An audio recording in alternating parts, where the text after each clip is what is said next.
है बच्चों, अभी हम पढ़ने वाले हैं, है ना, इक्लोन फॉर्म। ये रैंक निकालने का थर्ड मेथड है। ठीक है, हम 2 मेथड पहले पढ़ चुके हैं। ठीक है, और ये लेक्चर नंबर 3 है ना। तो इसका कुछ पॉइंट है वो देख लेते हैं, है ना। इसमें क्या है, only row operation are allowed.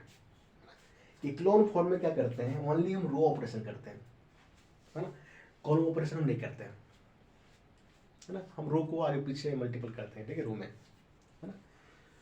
और देखो तो दूसरा जो है, जो मैट्रिक्स है, देखिए ये मैट्रिक्स है, इसको हम रिड्यूस करते हैं, है ना, अपर ट्रायंगुलर मैट्रिक्स में, है ना। अपर ट्रायंगुलर क्या होता है, देखो तो इस टाइप का मैट्रिक्स डायगोनल है, डायगोनल के नीचे अगर 0 0 0 है ना, डायगोनल के एलिमेंट अगर डायगोनल के नीचे वाला एलिमेंट अगर 0 है ना, तो उस टाइप के मैट्रिक्स को बोलते हैं हम अपर ट्रायंगुलर मैट्रिक्स। हम ये कह सकते हैं upper triangular matrix are the matrix, है ना, having 0 element below diagonal element, है ना। डायगोनल एलिमेंट के नीचे जो है एलिमेंट जो होना चाहिए, क्या होना चाहिए, 0 होना चाहिए, है ना। तो हम क्या करेंगे, इसको, इस मैट्रिक्स को रिड्यूस करेंगे और डायगोनल ही हो गया मेरा, है ना। इसके नीचे वाले एलिमेंट को क्या करेंगे, हम 0 करने का प्रयास करेंगे। ठीक है, हम देखो तो थर्ड पॉइंट, रैंक जो है नंबर ऑफ नॉन जीरो रोज, है ना। तो लास्ट में हम देखें कितने कितने कितने रोज हैं जो कि नॉन जीरो है ना। तो नंबर ऑफ नॉन जीरो रोज जो होगा that will be the rank of the matrix. ठीक है, जैसे यहाँ पे कैलकुलेशन किए, देखो तो इसमें 4 रो, 1 2 3 4 रो है, 4 रो में देखो तो नॉन जीरो कितने हैं, 1 2, है ना, और जीरो कितने हैं, 1 2, तो नॉन जीरो कितना है, 1 2, ये 2 जो होगा that will be the rank of the matrix. Okay, चलो एक एग्जांपल है ना, इसे हम आगे देखते हैं। ठीक है, समझने का प्रयास करते हैं। लिए एग्जांपल ये बराबर 1 2 3 -1 -2 -1 -3 -1 1 0 1 1 0 1 1 -1, है ना। और देखो कुछ इसमें कुछ ऑपरेशन करते हैं, इसमें सिर्फ क्या करेंगे, हम रो ऑपरेशन करेंगे, कॉलम तो करेंगे नहीं, है ना। R2 में जोड़ते हैं 2R1, ये मेरा R2 है ना। इसमें 2 से इसमें 2 से मल्टीपल करते हैं और इसमें से जोड़ते हैं, है ना। 2 से मल्टीपल करोगे तो -2 + 2 क्या हो जाएगा, 0, -1 + 4 क्या हो जाएगा, 3, -3 + 6, है ना, क्या हो जाएगा, 3, -1, है ना, और फिर -2 तो -3, है ना। एक ऑपरेशन और करते हैं, R3 में R1 घटा देते हैं, ये R3 है ना। R1 इसमें से इसको घटा रहे हैं R1 को, तो 1 - 1 0, 0 - 2 -2, 1 - 3 -2, 1 -1 तो 2 हो जाएगा, है ना। और नीचे क्या है, 0 1 1 -1। ठीक है, हम क्यों कर रहे हैं, देखो तो यहाँ पे 0 आ गया, है ना, तो इधर के एलिमेंट को 0 लाना है ना, इसलिए हम इस टाइप का ऑपरेशन कर रहे हैं। ये दिमाग लगाना पड़ता है और ये प्रैक्टिस से हो पाता है। ठीक है, अब सोचो कि एक क्वेश्चन बना के हम कर लें, 2 क्वेश्चन बना के हम आगे वाला क्वेश्चन सॉल्व कर लें, तो नहीं हो पाता है। ठीक है, अब देखो आगे जो एक ऑपरेशन और करते हैं, R2 में 3R4 घटाते हैं। R2 मेरा क्या, ये है ना, R4 ये क्या है, ये R4 मेरा ये है ना, इसमें 3 से मल्टीपल करो और इसमें घटा दो, तो यहाँ पे 3 से मल्टीपल करेंगे 0 रहेगा, 0 - 0, है ना, तो 0, है ना, 3 - 3 0, है ना, 3 - 3 0, -3, है ना, फिर माइनस माइनस +3, तो -3 + 3 0, है ना। एक ऑपरेशन और करते हैं, R3 + 2, यार यहाँ पे 4 होना चाहिए, 4, है ना। R3 में 2R4, मैंने R3 में जो है 2R4 जोड़ते हैं, R3 में क्या है, ये है ना, सॉरी ये है ना। और एक काम करते हैं, इसमें से जो R4 इसमें 2 से मल्टीपल करते हैं, यहाँ पे हो जाएगा 0 2 2 -2, है ना, और जोड़ देते हैं R3 में, है ना, तो 0 + 0 0, -2 + 2 0, -2 + 2 0 2, है ना, और फिर -2 0, है ना, नीचे 0 1 1 -1, है ना। अब देखो तो एक काम करते हैं, ये रो और ये रो को इंटरचेंज करते हैं, है ना। ये यहाँ चला जाएगा, ये नीचे आ जाएगा, तो देखो तो 1 2 3 -1 ये यहाँ पे चला गया, 0 1 1 -1 और ये नीचे आ जाएगा, तो 0 0 0 0 0 0 0, है ना। अब देखो तो, और इसको अब देखो ये रिड्यूस हो गया किसमें, अपर ट्रायंगुलर मैट्रिक्स में। देखो तो ये मेरा डायगोनल एलिमेंट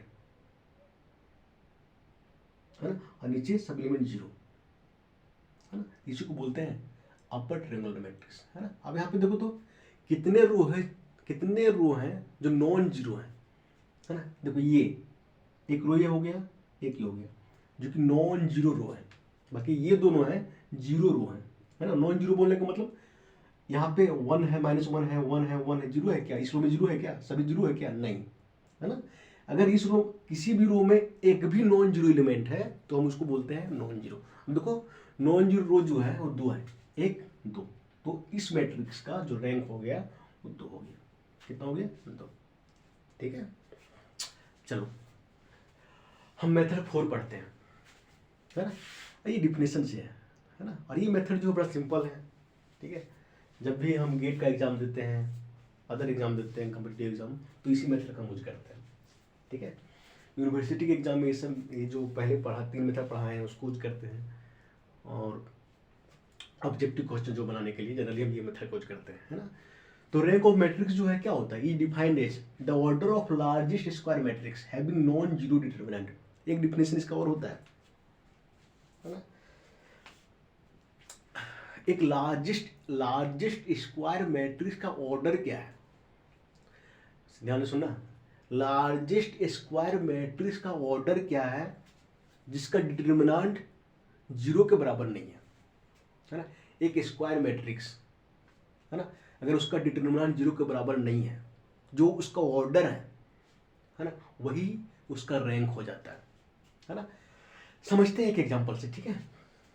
देखो डिटरमिनेंट अगर जीरो के बराबर नहीं है ना, तो जो रैंक होता है ना, वो साइज ऑफ मैट्रिक्स मतलब ऑर्डर ऑफ मैट्रिक्स है ना, मैट्रिक्स बराबर हो जाता है ना। अगर डिटरमिनेंट जीरो है ना, अगर डिटरमिनेंट जीरो है तो जो रैंक होता है ना, वो ऑर्डर से कम होता है ना। समझने के लिए हम यहाँ पर समझाते हैं। देखो ये देखो ये क्या है, मैट्रिक्स, ये कैसे 3/3 है ना। देखो तो 3/3 अगर हम इसका डिटरमिनेंट निकालें, इसका अभी तो उधर बाद में समझाते हैं, अगर जीरो के बराबर नहीं आया है ना, तो इसका रैंक जो हो जाएगा वो ऑर्डर के बराबर हो जाएगा, साइज ऑफ मैट्रिक्स। कितने साइज का? 3/3। तो हम बोलेंगे कि इस डिटरमिनेंट को जो इस मैट्रिक्स का जो रैंक है वो 3 है। अगर बाय द वे जीरो आ गया है ना, तो हम ये बोलेंगे कि इस मैट्रिक्स का रैंक जो है वो 3 से कम होगा, 3 नहीं होगा, 3 से कम होगा। और यहाँ साइज ऑफ मैट्रिक्स क्या है? 3/3। तो जो वही लिखा है, अगर डिटरमिनेंट जीरो है तो जो रैंक आएगा वो साइज से कम आएगा, ऑर्डर से कम आएगा, है ना। एक एग्जांपल से देखते हैं, है ना। हम बहुत सारा क्वेश्चन आगे करेंगे, ठीक है। एग्जांपल जो है तो कई लिए हैं, 2 4 1 3 6 2 4 8 3, है ना। ये 3/3 मैट्रिक्स है ना। अब देखो इसका डिटरमिनेंट निकालो, इसका डिटरमिनेंट निकालोगे तो देखो 2 को बाहर करो, है ना। इसको मल्टीपल करोगे तो 18 - 16, फिर -4, है ना। इसको करोगे तो 9 - 8, और फिर 1 जो है हम बाहर आएगा, है ना। इसको करोगे तो 24 - 24, 24 - 20। अब देखना क्या आता है, जीरो आ जाता है। इसका जो डिटरमिनेंट है वो जीरो आ गया इसका, है ना। तो रैंक जो है वो इस स्क्वायर मैट्रिक्स के साइज के बराबर नहीं होगा, इस ऑर्डर का नहीं होगा, इस ऑर्डर से छोटा होगा, है ना। तो अगर इस टाइप का केस आ जाए, है ना, अगर यहाँ पे जीरो नहीं आता तब तो इसका रैंक 3 हो जाता है, लेकिन जीरो आ गया तो इसका जो रैंक है 3 के बराबर नहीं होगा, 3 से कम होगा। अब हम चेक करेंगे इसके सब मैट्रिक्स को, है ना। सब मैट्रिक्स बोलने का मतलब देखो ये सब मैट्रिक्स हो गया, ये देखो 2 4 3 6 4 6 1 2, ये 6 8 2 3, इस टाइप का सब मैट्रिक्स हो गया, है ना। अब इसको चेक करेंगे, है ना। अगर ये भी जीरो आ जाता सभी, तो हम ये 2/2 हो गया, सिंगल चेक करेंगे, ठीक है। तो देखो, तो इसका सब मैट्रिक्स चेक करते हैं हम। सब मैट्रिक्स यहाँ पे लेते हैं 2 3 4 6, 2 3 4 6, और इसको देखो तो असल को 12 - 12 जीरो, ये जीरो आ जा रहा है ना। अब देखो और चेक कर 3 6 4 8, 3 6 4 8, तो 24 - 24 जीरो, ये भी जीरो आ जा रहा है। 4 1 6 2, एक थोड़ा चेक करते हैं, 4 1 6 2, इसको चेक करते हैं, लेकिन ये जीरो के बराबर नहीं आ रहा, 8 - 6 है ना, 2 जीरो के बराबर नहीं आ रहा है। तो सब मैट्रिक्स तो बहुत सारा बनेगा, है ना, सभी को हम चेक करेंगे। अगर एक भी जीरो के बराबर नहीं आया, सब जीरो आता है, सब मतलब सब सॉल्व कर रहे हैं, देखो ये जीरो आ गया, ये जीरो आ गया, कम से कम ये तो जीरो नहीं आ रहा ना। अगर एक भी जीरो नहीं आता, है ना, तो जो मैट्रिक्स होगा वो उस सब मैट्रिक्स के ऑर्डर के बराबर होगा, जो सॉरी उस जो मैट्रिक्स का रैंक होगा, है ना, वो उस सब मैट्रिक्स के ऑर्डर के बराबर होगा। अब देखो तो ये कितने ऑर्डर का है, 2/2, है ना। तो इस मैट्रिक्स का जो ये रैंक है वो कितना हो जाएगा, 2 हो जाएगा, समझ रहे हो। इस मैट्रिक्स का रैंक क्या हो जाएगा, 2 हो जाएगा, ठीक है। चलो ठीक है, इस पर और क्वेश्चन करेंगे हम अच्छे से, ठीक है, चारों पे। चलो थैंक यू।